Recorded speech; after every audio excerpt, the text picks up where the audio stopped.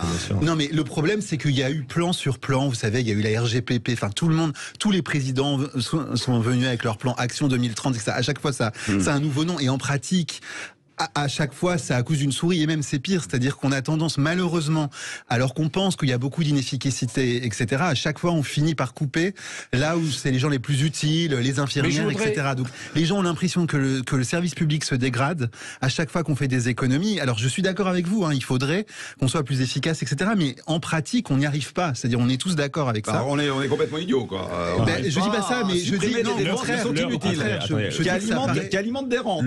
L'heure ne peut pas être être aujourd'hui à une forme de désinvestissement de l'État, alors même qu'on demande à ce qu'il y en ait davantage. Oui, dans certains secteurs, vous avez raison. Et donc le mais volume pas dans total. tous. Donc le Pas volume dans total. tous. Dans tous les cas, le volume total, on est en désaccord là-dessus, mais dans tous les cas, le volume total des dépenses publiques doit augmenter. Je pense qu'on peut être d'accord là-dessus, qu'on en a besoin pour l'hôpital public, on en a besoin pour l'école publique, oui, on en a sans besoin doute. pour. Mais un si on tout un tas dépense plus ici, il d'infrastructures. faut dépenser moins ailleurs. Oui, mais à l'heure actuelle, vous nous dites que vous voulez baisser encore plus. Non, je vous dis doit qu'il faut pas baisser, on doit améliorer. investir Il faut davantage. améliorer la L'État doit performance. investir dans nos services publics. Mais sur la rationalisation, comme. Une meilleure utilisation de l'argent public. On est tous d'accord. Tout le monde est d'accord. Ça fait Tout le monde est d'accord avec ça. Tout le monde est d'accord avec ça. depuis des C'est même pas un sujet Le politique. problème, c'est que oui, c'est même...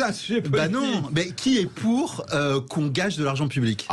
Quel parti politique La propose solution qui est proposée par le nos gâcher? oppositions, Moi, je dis, c'est allez systématiquement chercher sur un les super profits. Les super profits. Ça y est, on Allez s'en les est chercher, occupé. les super profits. Mais non, avec les non, énergéticiens. à l'heure actuelle, mais le Total a fait 20 milliards d'euros de bénéfices. mais Total en est 2022, il ponctionné. continue. Mais ils ne Au le font niveau pas assez. européen. 20 milliards d'euros de bénéfices. Comment vous expliquez, en pleine crise énergétique que nous connaissons, que Total, qui est une entreprise qui plus est, qui pollue quand même quelque peu. Mais moi, je voudrais qui est qu'on capable de faire revienne 20 sur les milliards d'euros de salaires, bénéfices. parce que c'est le pouvoir d'achat, les salaires. Je voudrais y revenir. Alors, le SMIC est indexé. Ça pose problème. Le SMIC est indexé et le salaire, celui qui gagne 1800 euros par mois net, il ne voit pas son salaire indexé. Qui se rapproche de plus en plus du SMIC. Et le SMIC se rapproche de lui. Et il y a un déclassement. Oui, et un déclassement. Et en plus, c'est pour ça que je posais la question, est-ce que indexer les salaires sur l'inflation n'est pas la meilleure solution pour lutter contre le déclassement des classes moyennes? Je pense qu'on devrait le faire au moins en partie. En partie, pour être un petit peu raisonnable. Mais en quoi vous allez régler la smicardisation? C'est pas un joli terme. Parce que par le biais de l'inflation. Parce qu'aujourd'hui, vous avez 50% des gens qui sont entre 1 et 1,5 SMIC en gros. À mesure que le SMIC va se rapprocher, va augmenter, alors que le 1,5 SMIC va rester au même niveau, vous allez compresser tout le monde va avoir le même salaire, en gros. Alors, je comprends. Est-ce qu'il n'y a pas mais l'indexation, ça va concerner tous les salaires. Donc, mais le SMIC est déjà indexé. Ça va faire augmenter tous les salaires. Oui, mais du coup, l'écart entre ceux qui gagnent le SMIC et ceux qui ne le gagnent pas va sera le même. Eh ben non, puisque le SMIC. Oui, ce sera le même. Mais il y a beaucoup de salariés, vous le savez, qui voient leur salaire augmenter moins vite que le SMIC. Eh oui. Ah bah ça c'est sûr, de toute façon, la moyenne c'est un vrai problème. Mais dans tous les cas de figure... Et que fait-on avec ces salariés-là? Mais dans tous les cas de figure, si vous avez de l'inflation, vous aurez exactement le même différentiel de l'évolution de la croissance du SMIC d'un côté, qui est régi par des dispositifs particuliers, et ceux qui voient leur rémunération augmenter moins vite que le SMIC. Ou alors il faudrait que ceux qui gagnent par exemple 1800 euros aient une indexation avec un bonus pour permettre d'avoir un écart entre l'évolution du SMIC et l'évolution de mais si les salaires sont indexés comme le SMIC l'est, l'écart reste le même. Le ratio entre les deux. Le ratio entre les deux reste le même. Ben oui. Oui, mais compte tenu du fait que cette augmentation sera alimentée par sera justifiée par l'augmentation des prix, forcément, le chef d'entreprise va répercuter dans ses coûts de revient cette augmentation du coût du travail. Et là, on revient avec des chiens qui se mordent la queue. Donc je ne vois absolument pas l'effet positif. Alors, quelle solution? Il va prendre l'augmentation de la productivité. Non, mais voilà, la performance économique. C'est ça la solution. Avec l'augmentation de la productivité. Bon, mais par exemple, 11h43. Quelle solution pour augmenter les salaires des classes moyennes? C'est la question que je vais vous poser après. Alors, c'est la question que je vais vous poser après la pub. À tout de suite. Jean-Jacques Bourdin. Il est 11h46. Très bien, le débat, formidable. Mais je repose la question, comment faire pour augmenter les salaires des salariés qui sont légèrement au-dessus du SMIC et qui malheureusement voient ceux qui touchent le SMIC les rattraper. Et même ils passent certains en dessous du SMIC. Aujourd'hui, des salariés qui touchent moins que le SMIC. Alors, comment faire pour augmenter le pouvoir d'achat de ces salariés-là? Ces salariés, d'abord, pour un grand nombre d'entre eux, ils bénéficient de l'intéressement. Parce que ça, on n'en parle jamais. Mais dans les PME, non. Non, si. Non, mais ça, c'est une erreur de croire que les PME ne mettent pas en place ce dispositif qui fidélise. Dans les TPE, mais qui fidélise. Chez les artisans, c'est difficile. Mais moi, je les rencontre quasiment tous les jours. Ils me disent leurs préoccupations. Ils me disent, il faut absolument qu'on garde nos salariés. Donc, on agit sur tous les dispositifs qui sont à notre disposition.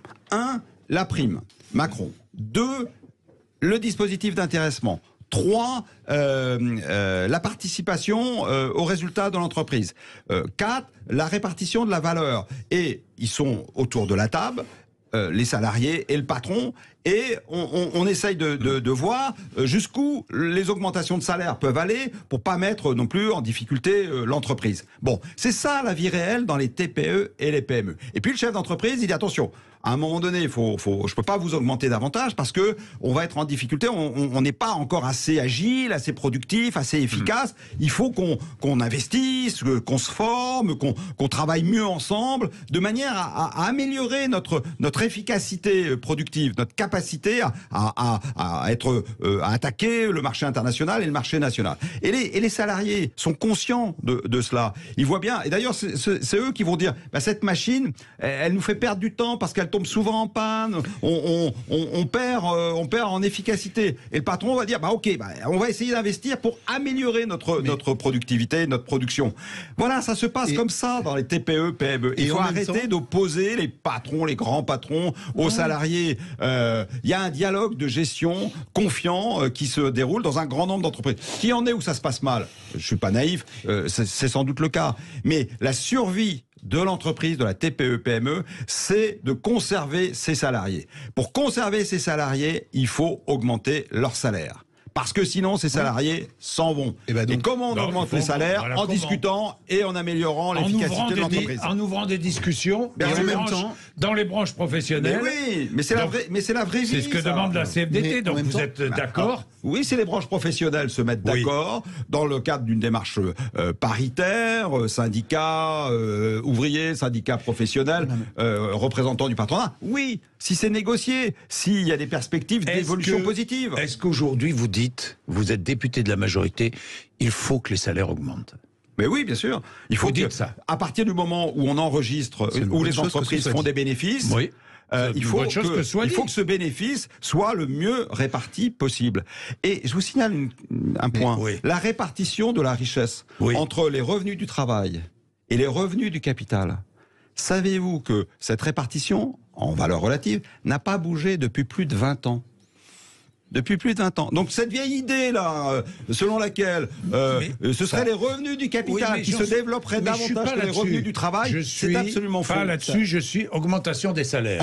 Alors la part des salaires de la valeur ajoutée a beaucoup baissé au moment de la désindexation des salaires, justement. Mais vous avez raison, c'est pas catastrophique. Bon, en revanche, je pense qu'il ne faut pas opposer l'augmentation des salaires et la productivité, parce que souvent, c'est en augmentant les salaires que vous encouragez la productivité. Et inversement, en faisant une politique de modération, donner des perspectives. Exactement. Et que vous encouragez le salarié. Exactement. Alors en économie, comme vous avez été professeur d'économie, vous savez, il y a le salaire d'efficience, le fait que les gens sont plus motivés au travail, sont plus productifs quand ils ont un salaire plus élevé. Donc en fait, vous pas augmentez forcément un salaire, un intéressement au résultat de l'entreprise. Non, mais si vous voulez, les gens demandent de l'argent. Voilà, les gens demandent un salaire plus élevé quand ils travaillent.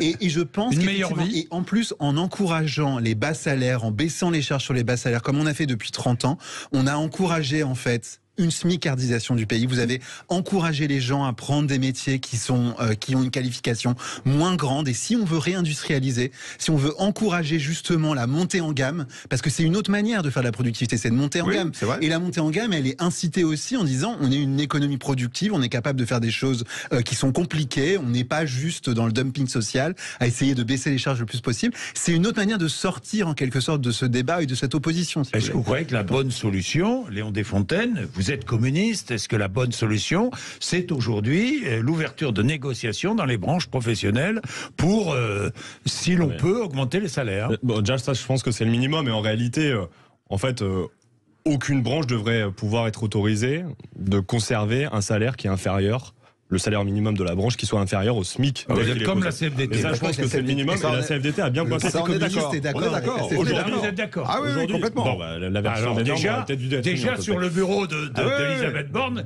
il y a matière à discussion. Non, mais sur des rémunérations inférieures au SMIC dans les branches professionnelles, c'est inacceptable. Parce qu'à l'heure actuelle, c'est le cas. Ça existe. Il y en a de moins en moins. Ça existe. Je connais très bien des gens qui aujourd'hui sont payés en dessous du SMIC à plein temps. On est d'accord. Donc je pense que ça c'est le premier sujet. Le deuxième sujet, c'est il faut bien évidemment indexer les salaires sur l'inflation. C'est la proposition que nous faisons. Mais il faut également parallèlement, parce qu'aujourd'hui pour un employeur, augmenter les salaires de ses employés, ça peut vouloir dire dépenser de manière exponentielle pour ce salarié, parce qu'aujourd'hui il existe plus on se rapproche du SMIC, plus il existe des exonérations, notamment de cotisations pour l'employeur. Si demain un employeur devait augmenter, je sais pas, je dis 400 € net sur la fiche de paye, ça va lui coûter d'autant plus cher qu'il ne bénéficiera plus de ces exonérations. Donc moi je pense qu'il faut arrêter ces exonérations, et enfin que les aides publiques du coup soient davantage ciblées envers nos petites et moyennes entreprises qui, elles, auront, on le sait, le plus de difficultés justement à augmenter ces salaires, notamment par des prêts bonifiés. On peut discuter sur la manière dont on peut les aider. Il y a une multitude, on a un panel de propositions. Daniel Labaronne. Vous avez raison. Les exonérations de charges sociales, c'est jusqu'à 1,7 SMIC, je crois. Bon, peut-être qu'il faudrait remonter ce coefficient à 2,5 par exemple, pour permettre aux chefs d'entreprise, aux chefs d'entreprise d'augmenter effectivement davantage les salaires, et notamment ceux qui se rapprochent du 1,7, parce que à 1,8 c'est foutu. Pour le chef d'entreprise, il n'y a plus d'exonération. Bon, mais ça pose une question, cette question des exonérations. D'abord, ça coûte très très cher. Bon, bien sûr. Okay. Moi, je suis pas pour remettre en cause les exonérations. Je suis sûr qu'on arrête cette exonération. Ça coûte très cher, mais peut-être qu'il y a d'autres dispositifs. À travers justement la question des primes défiscalisées sur les heures supplémentaires, à travers d'autres dispositifs qui permettraient d'éviter cet effet un petit peu cliqué où en dessous d'un 7, c'est bon, vous pouvez bénéficier d'augmentation, mais au-dessus d'un 7, c'est plus possible. Donc là, il y a une vraie difficulté. Et sur ce point, je vous rejoins également. Bien. François Girolf, puis j'ai une dernière question à poser à Daniel Labaronne. Ça remettrait cette politique de baisse des charges sur les bas salaires. Encore une fois, c'est la politique qu'on mène depuis 30 ans. Oui, depuis et d'ailleurs, 30 ans. Henri Guénaud, à l'époque, se battait déjà contre la pensée unique. Il était au plan, je crois, il était au commissaire au plan. Il était déjà contre la pensée unique. Il y avait eu un débat, notamment entre les équipes d'Édouard Balladur et de Jacques Chirac. Et à l'époque, déjà, Jacques Chirac avait remporté par rapport à Édouard Balladur en 95, en disant, en France, il y a une fracture sociale, les salaires sont pas assez élevés. Et à l'époque, justement, le consensus des économistes, en quelque sorte, c'était de dire faut baisser les charges. La fracture sociale, on la vit en France aujourd'hui. Exactement. On la revit en France. Et en fait, on a ce débat depuis 30 ans. Faut pas exacerber cette affaire-là. Il ne s'agit pas d'exacerber. Vous ne pensez pas, Daniel Labaronne? Les Gilets jaunes ont montré quand même. Non, mais attendez, on est dans un pays où, je l'évoquais, je crois, tout à l'heure, où, certes, les salaires n'augmentent pas suffisamment, mais en contrepartie, notre pays offre des services non marchands, des services gratuits de très grande qualité dans tous les domaines. J'évoquais la question de l'école gratuite, santé gratuite, protection sociale gratuite, adhésion à des associations gratuites, licence de sport gratuite. C'est heureux avec les impôts que les Français payent. Heureusement qu'on en a un petit peu pour notre argent. Je vais faire comme ça. Vous proposez d'exonérer des impôts de partout, je ne sais pas comment vous allez on n'en parle jamais de la contrepartie de nos impôts. Et je suis heureux et satisfait de l'initiative de Gabriel Attal qui permet à chacun de savoir combien coûte une année dans une école maternelle, dans un collège, etc. Parce que il faudrait aller plus loin. Et la charge de la dette aussi. Oui, c'est une partie non négligeable du budget de l'État aujourd'hui. Mais la dette, il faut comprendre que dans votre camp... Pas la dette, la charge de la dette, c'est pas la même chose. Bien. Oui, mais s'il y a dette, il y a charge de la dette. Le problème, c'est qu'aujourd'hui, on paye uniquement... Ça va être le premier budget de l'État. On paye uniquement, la charge de la dette. En 2027, 70 milliards d'euros. J'ai entendu Éric Coquerel qui disait que c'était pas un problème, ça. Non, c'est pas un problème. Payer la charge de la dette, c'est pas un problème, la charge de la dette. Bien. Alors, attendez. On va pas débattre là-dessus. Daniel Labaronne, j'ai quand même une dernière question. Est-ce que vous pensez qu'il y aura vote le 8 juin sur la réforme des retraites? Très bien. Il y a une proposition de loi qui est déposée. Cette proposition de loi, elle engage des dépenses très très importantes puisque ce serait une perte de 13 milliards d'euros. Or, nous avons un principe au sein de l'Assemblée nationale et au sein du Parlement qui consiste à dire que quand un député ou un groupe politique propose une dépense, il faut que cette dépense soit gagée. C'est-à-dire que les députés ou le groupe de députés disent comment il va financer cette dépense nouvelle. Alors, on utilise habituellement l'augmentation du prix du tabac. Bon, sauf que là, le prix du tabac va être phénoménal si on gage cette réforme. Donc, il y a un article qui s'appelle l'article 40, qui va sans doute être actionné, enfin je le pense, je ne suis pas un grand constitutionnaliste. L'article 40 va être actionné, ce qui veut dire qu'il n'y aura pas de vote. Si l'Assemblée nationale retient ce principe de l'application de l'article 40, il peut ne pas y avoir de débat. Oui. Donc par 3 fois, les députés auraient pu voter. Non, mais on ne viole pas la Constitution impunément. Non, mais je dis par 3 fois, les députés auraient pu voter, ils ne voteront que. Et le règlement de l'Assemblée nationale. Il n'y aura pas de vote. C'est une piste. Oui, c'est une piste. C'est une stratégie politicienne désastreuse. Je ne sais pas. C'est l'application du règlement. Alors je sais bien que le règlement. Vous en affranchissez. Attendez, Léon Desfontaines. Vous en affranchissez. Est-ce que vous êtes favorable à. Mais oui, parce que sinon c'est la porte ouverte. Moi demain je dépose un amendement qui crée 10 milliards de dépenses et je le gâche pas. Je vais avoir des électeurs qui vont être satisfaits. Hein. Je vais déclarer que, je veux qu'à Amboise, l'hôpital public soit multiplié par 2 et je propose un amendement à 10 milliards pour reconstruire un grand hôpital public à Amboise. Mais je le gâche pas.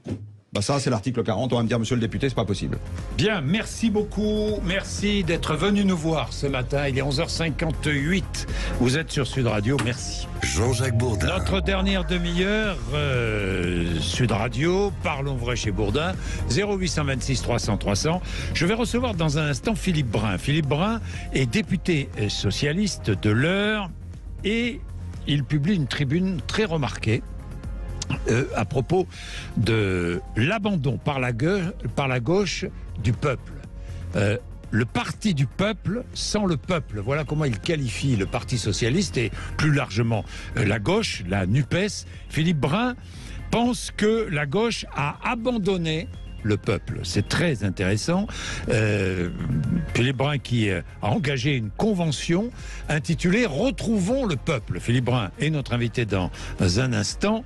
Vous allez pouvoir l'écouter et peut-être réagir. Bien. En attendant, je voudrais... Vous savez que tous les matins, à 10h30, nous avons une petite rubrique avec Félix Mathieu, « Dans quel monde on vit ?» Eh bien là, tiens, dans quel monde on vit ? Nous réitérons, mon cher Félix, parce que c'est une petite info qui nous vient du Gers, je crois. Hein, c'est bien cela, Félix, dans le Gers. Qui nous vient du Gers. Une procédure très rare. Écoutez bien. Une femme va pouvoir épouser son compagnon disparu en 2020, il y a 3 ans. Racontez-nous. Oui. Mariage à titre posthume pour réparer finalement une injustice de la vie. En 2020, Paulette devait épouser Dominique après 40 ans de vie commune et un fils ensemble. Les années puis les décennies passant, ils avaient décidé de réserver au moment de leur départ en retraite ce passage devant monsieur le maire, mais ils n'en ont pas eu le temps finalement. La cérémonie était planifiée à Viella, les bans étaient publiés, mais son futur mari a succombé à une maladie foudroyante à l'âge de 61 ans. J'ai pris ma retraite le 1er novembre, il est décédé le 20, raconte Paulette à la Dépêche du Midi.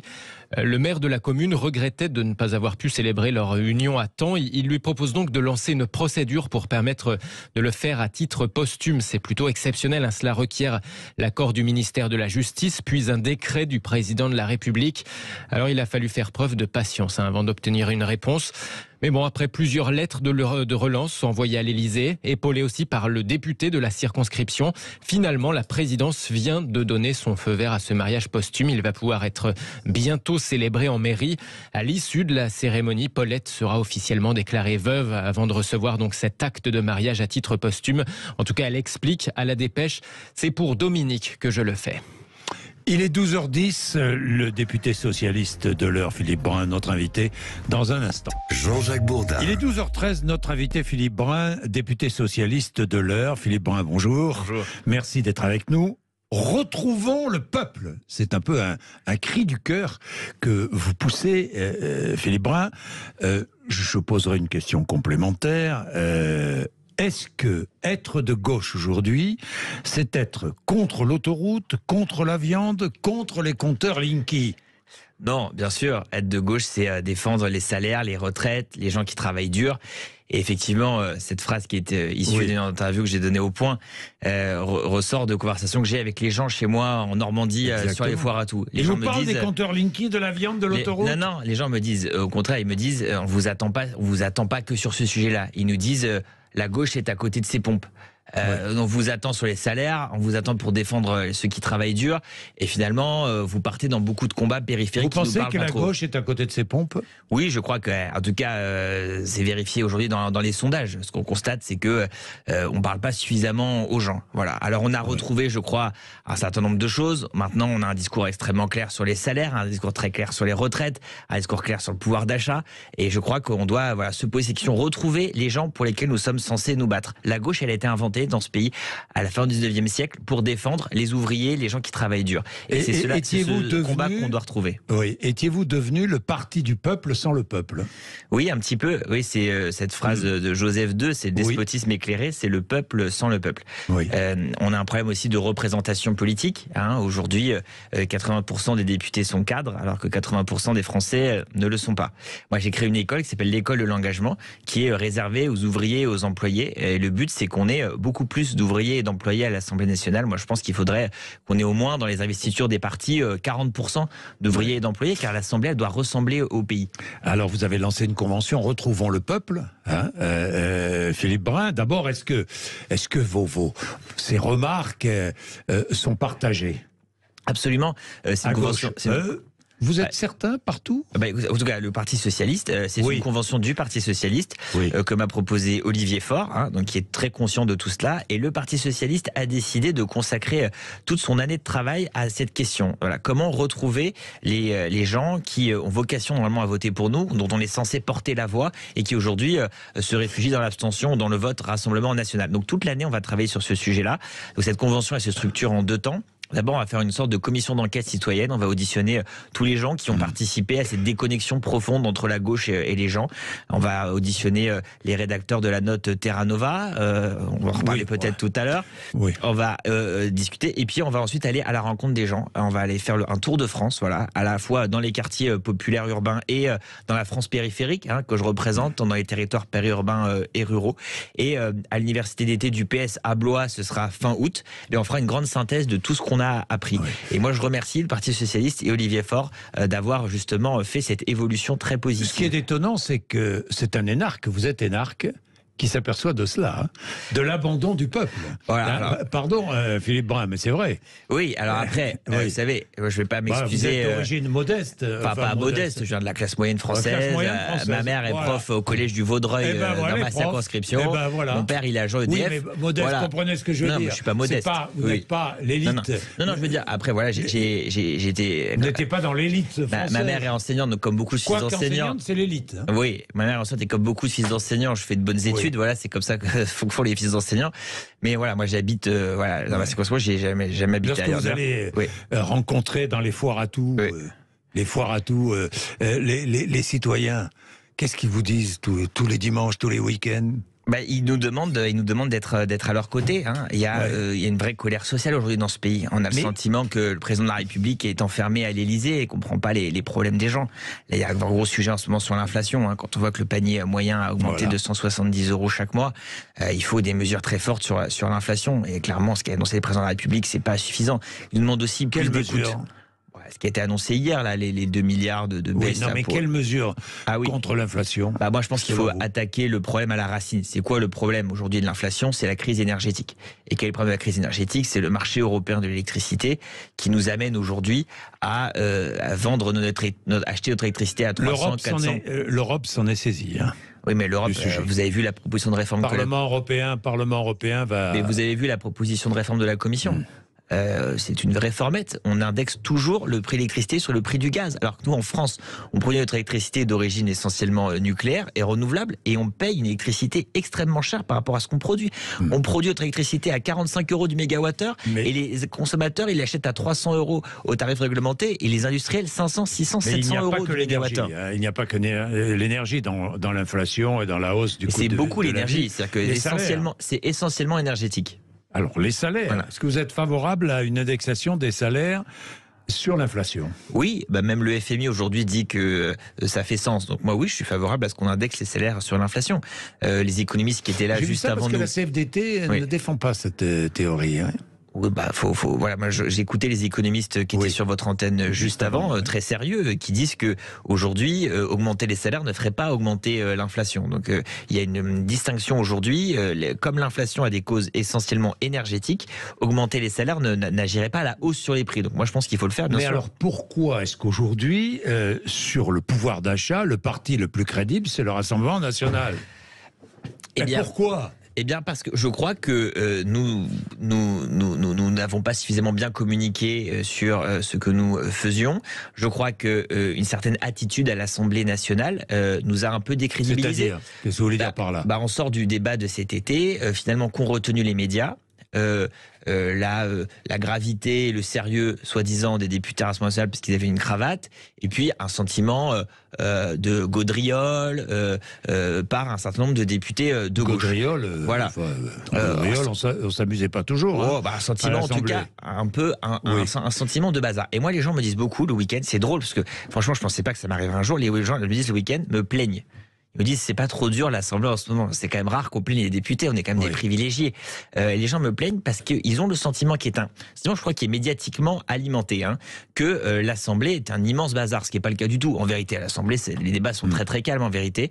Mais ce qu'ont retenu les médias et donc ce qu'ont retenu les gens, c'est que on n'était pas suffisamment sérieux sur ces sujets-là. Alors je pose une question que posent plusieurs analystes politiques. Est-ce que la surenchère verbale anti-macroniste rend la gauche inaudible? Bon, les gens, si vous voulez, ils adorent pas le président de la République. Aujourd'hui, quand même, il a un taux d'impopularité très élevé. En tout cas, ce qu'attendent les gens, c'est que nous soyons crédibles. Voilà. Ils cherchent l'équipe B à celle d'Emmanuel Macron et ses successeurs potentiels. Est-ce que les combats sociétaux sont les combats essentiels, comme le défend par exemple la France insoumise? Ça dépend quel combat. Moi, évidemment, j'étais très favorable au mariage homosexuel, il n'y a pas de question. Maintenant, est-ce que c'est le cœur de ce qu'on défend? Est-ce qu'il faut qu'on passe toute notre journée sur des sujets très périphériques? Non, je ne crois pas qu'on va passer la journée sur le Tour de France, sur l'histoire du barbecue. Voilà. Et ça, c'est une difficulté. Donc, je pense qu'il faut que dans notre expression, nous mettions la priorité sur ce que les gens attendent de nous. Donc les salaires, le pouvoir d'achat, les retraites, les services publics, la désertification médicale, le logement. Voilà, c'est là-dessus que la gauche est attendue dans le pays. Mais pas question de remettre en cause la NUPES? Non, mais la NUPES, c'est une belle union qui nous a permis aussi, par exemple, nous les socialistes, de revenir au cœur de ce qu'on devait défendre, parce qu'on s'en était quand même vraiment très éloigné. Entre 2017 et 2022, c'est vous qui le rappelez, le RN a gagné 2 millions de voix, la NUPES 10 000. Oui, et puis le nombre de voix à gauche s'est effondré entre 2012 et 2017 aussi. Donc il faut en tant que socialiste, il faut avoir beaucoup d'humilité sur ces sujets. Oui, effectivement, aujourd'hui, il faut trouver une nouvelle dynamique à gauche. Cette dynamique, elle doit être populaire. Voilà, donc ce que je défends au sein du Parti socialiste, j'appelle ça la ligne populaire. C'est-à-dire revenons au cœur de ce que nous sommes censés défendre. Oui, mais vous n'êtes pas d'accord. Au sein même de la NUPES, vous n'êtes pas d'accord. Vous le savez bien. C'est pas vrai, regardez. Désaccords. Mais ce que je dis, oui. François Ruffin dit la même chose.